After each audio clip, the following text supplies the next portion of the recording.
Firstly, I will begin with the David Coleman issue. In Liberia in those days, of course, in those days, most of us were very young people who did not know much about what was even happening around here. But whatever we try to explain, our experiences that we have been told by people who were eyewitnesses of some of these things that happen around here. Some of the issues that we have been alerted on is that Mr. David Coleman was a high-profile politician in those days.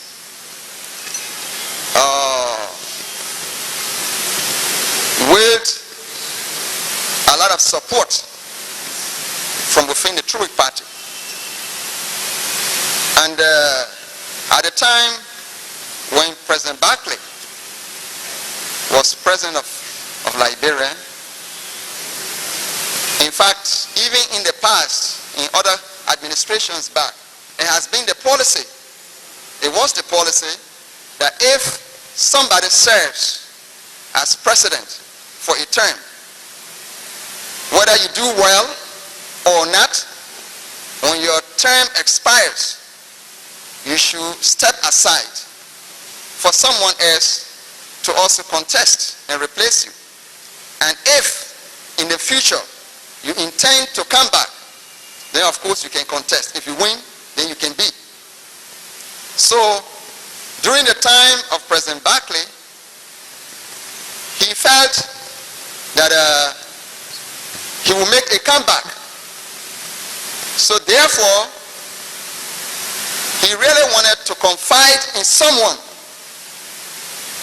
that he can work through, so that when the time comes, he can still make a comeback.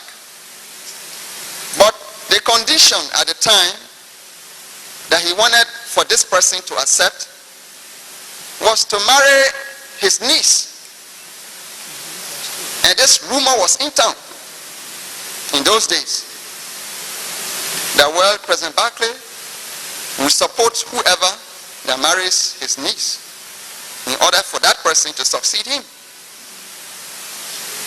So this rumor, and actually the person that President Barclay was expecting was the Secretary of State, late Honorable Gabriel Dennis. But Honorable Dennis was not the kind of person who would easily accept something like that. And he felt that there may have been some ulterior motive for President Barclay wishing that somebody should marry his niece before he can support that person to succeed him. So Honorable Gabriel Dennis did not accept that offer. And he was a proud man to accept such a condition just because he wants to be president of Liberia. So the matter lingered about for some time. And President Tubman, late President Tubman, at the time he was Associate Justice, and he only used to come when the court was sitting. He goes back to Kepamas, and he was a crowd of boy. He used to rock shoulder with his crowd of boys. They would go to the bar and drink, because that was the place that information used to circulate. So it happened that he came from Kepamas and went to the bar as usual to see his crowd of boys. And when he got there, he was a jovial man. He would offer his friends. And while drinking, then this information, it filtered on the floor. He said, oh, for true? It's about who is a woman? Where is she? So the friends identified the woman. So he managed his way and lobbied around the woman. And he said he wanted to marry the woman. So this woman went and told her uncle President Barclay said, well, that Kepama's boy said he wanted to marry me. And Barclay said, well, if that is the case, then so be it. So in the process, President Tubman married to the lady, and President Barclay gave his support to President Tubman. In the process, when Mr. David Coleman heard that President Barclay was supporting Tubman, he differed. He refused. He said, no, that will not be. But however, Barclay was the president, and the process went through. And President Tubman became the president of Liberia. In the process, there were many ways to get rid of opposition. People that people thought were not in line with them. So, one of these orchestrated plans, they call a banquet, at which time somebody was planted to fire a bullet in the air, as if they're trying to shoot Tubman. In the process, when Tubman heard the bullet, he came outside and said, well, okay, if it is for this power, then kill me. In the process, it was a plan. And then the following day, all of them dispersed, and then they went home, and then an arrest order was sent to arrest the perpetrators of the incident. Because the insider who fired the bullet, he was arrested because it was all a plan to disclose the names of those who were behind the incident. And then they showed David Coleman. Of course, it was all planned. And therefore, an arrest order was sent to arrest Mr. David Coleman. A police officer and another security man who was mainly an American, some kind of Americo-Liberian, went to arrest Coleman. And Coleman said, okay.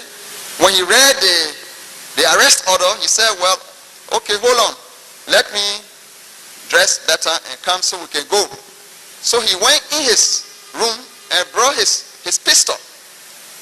The Americo-Liberian fellow was smart enough. He took cover when Coleman went inside. But when he came, he fired the policeman, and that policeman died, and the other man escaped. And this is how David Coleman left the area and decided to escape to go to Sierra Leone. He did not go anywhere far because he and his son, the son said he wouldn't leave his father. Wherever his father dies, there where he would die. So they traveled by night until they reached to a man that David Coleman had almost adopted to be like a foster person, a foster son. And this man was also even called David Coleman. So he narrated to the man. He said, well, we have traveled all this night, but we are hungry. We are not eating all night. So we want you to help us prepare something so we can at least have something to eat. So the man who was to have been the foster son of Mr. Coleman said, oh, okay, then please have a seat and let me see what I can prepare. So he set the pot on the fire and started doing something as if he was trying to do the cooking. In the process, he asked that he was going to get some more things to come and add. And when he left, he came straight to Monrovia. and informed the government that David Coleman was there with him. He got him there. So the people sent, the government sent security forces, and they went and rounded up Mr. David Coleman and his son, tied them, and brought them right here at the old executive mansion on Ashmont Street. And then Tubman came down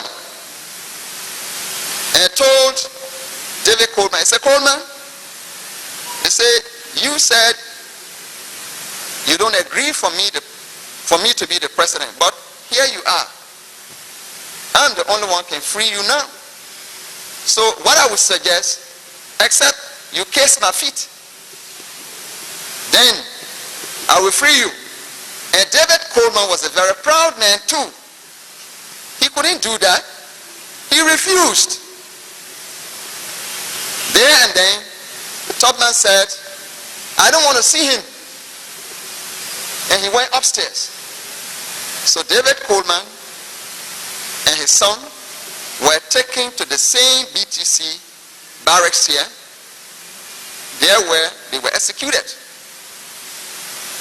So this is the reason why I said he did not die in a gunfire exchange, as it was reported later that he and his son died in a gunshot exchange in a sugarcane plantation.